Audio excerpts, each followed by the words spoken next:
Muito bem, estamos quase finalizando nossa disciplina Imunologia. Nós vamos falar agora da unidade 5, ok? Depois restará apenas a unidade 6. Na unidade 5, nós vamos contar um pouco a história aqui das patologias, das doenças, né?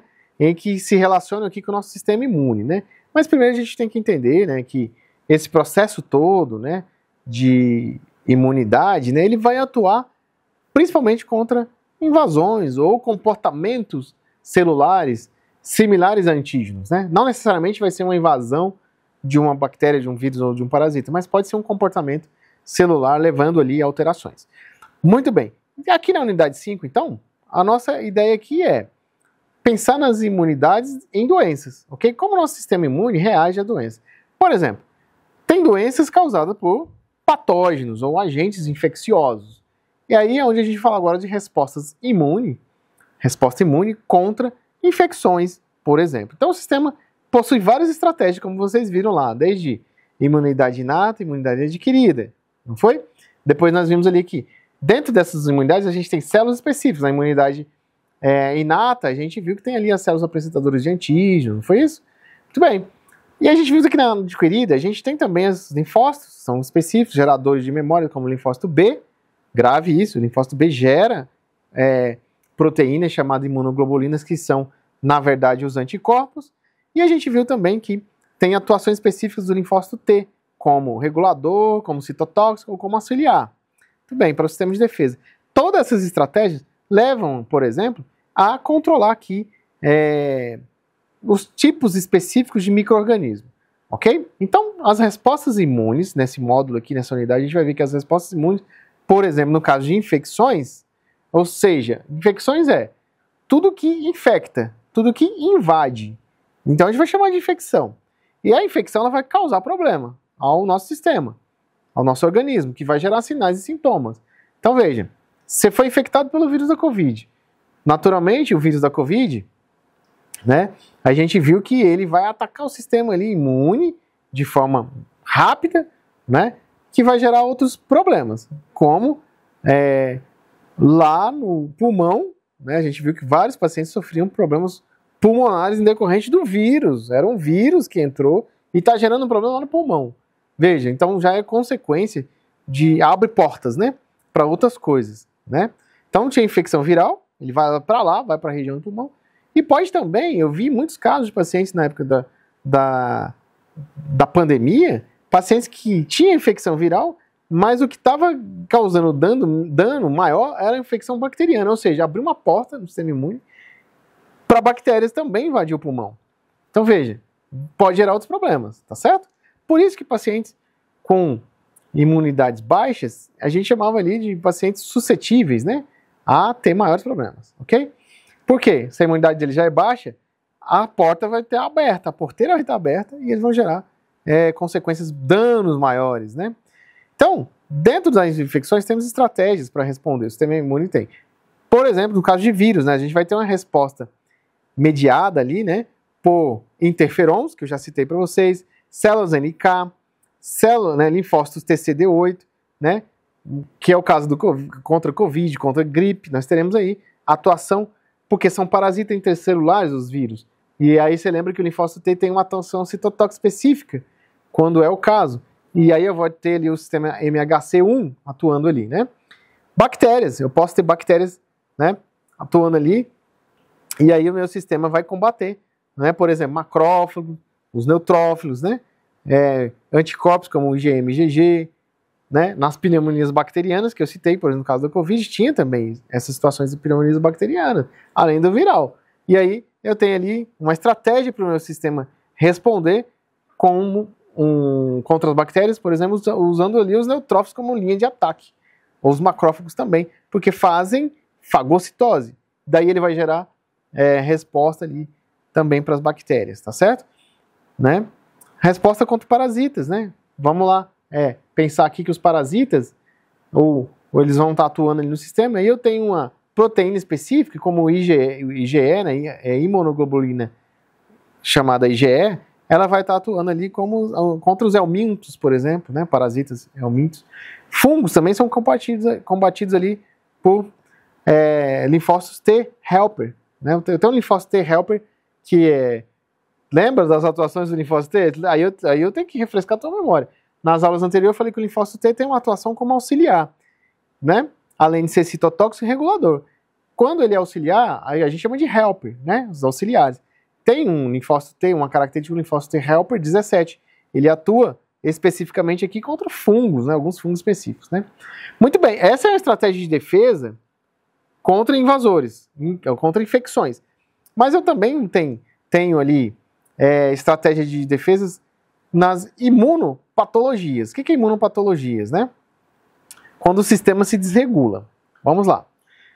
Não necessariamente aqui eu estou falando de uma invasão de um vírus, de uma bactéria, de um parasita. Mas eu estou falando de desregulação do sistema. Alergias, por exemplo. Alergia é uma desregulação do sistema.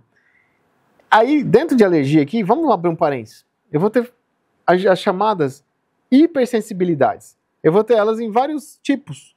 Eu vou ter hipersensibilidade tipo 1, tipo 2, tipo 3, tipo 4. Então, essas 4 hipersensibilidades, elas têm característica. Tipo 1, a gente chama de hipersensibilidade imediata, certo?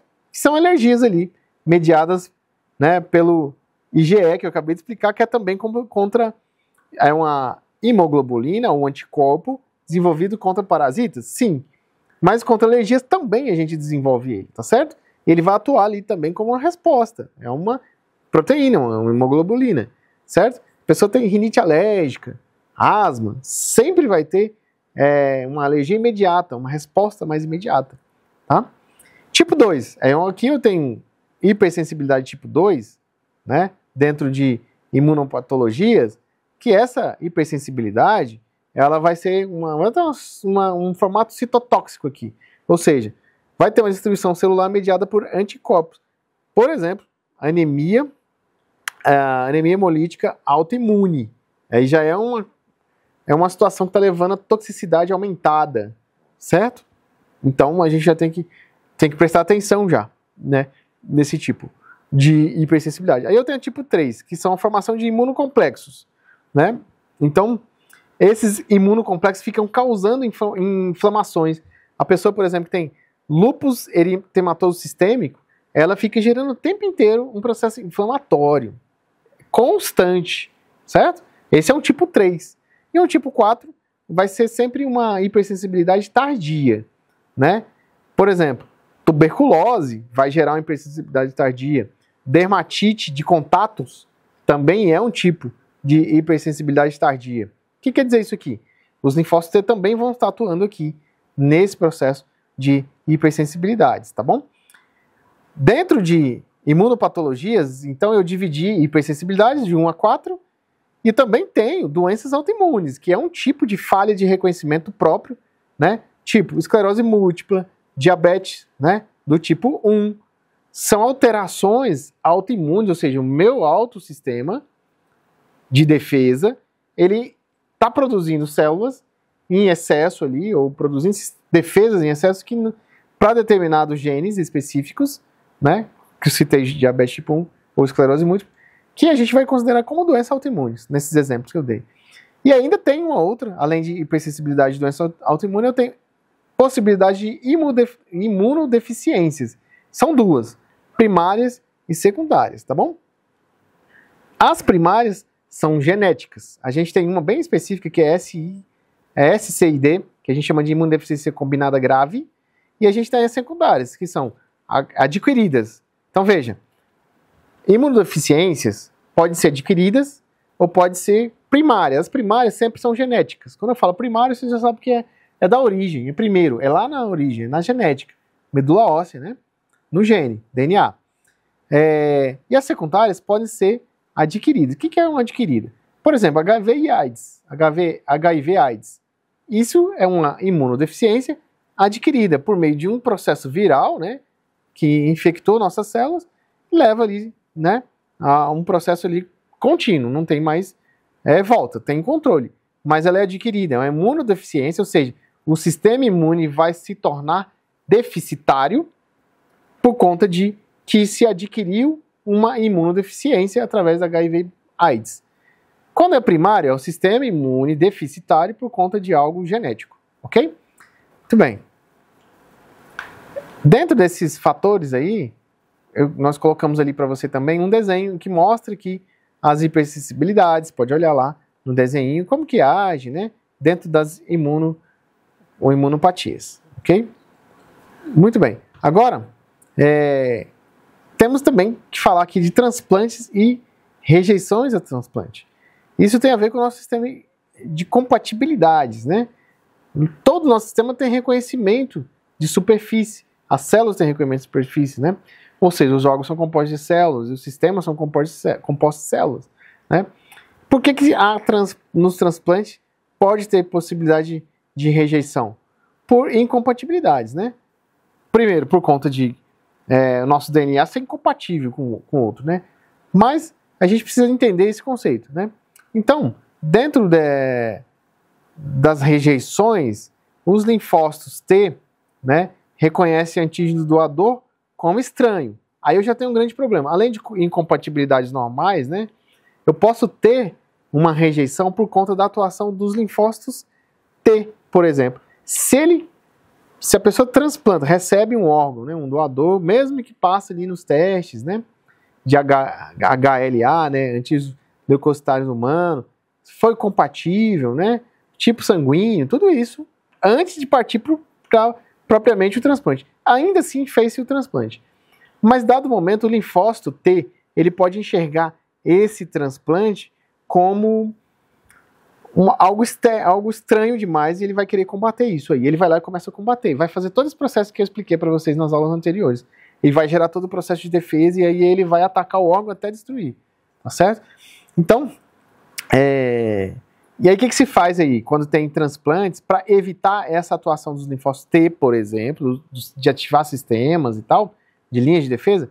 A gente vai ter que usar drogas, né, imunossupressoras, né?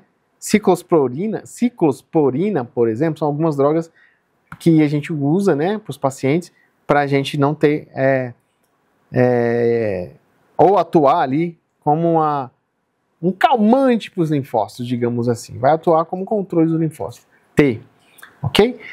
Muito bem, pessoal. Então, essas foram as linhas aqui de raciocínio para você entender como, né, o sistema imune, o nosso sistema imune se comporta em caso de doenças ou alterações, né? Então, resumindo, a gente falou sobre as infecções, como o sistema age, nas imunopatias, como hipersensibilidades, doenças autoimunes e imunodeficiências. Então, essa foi a nossa unidade 5. Nos vemos na unidade 6.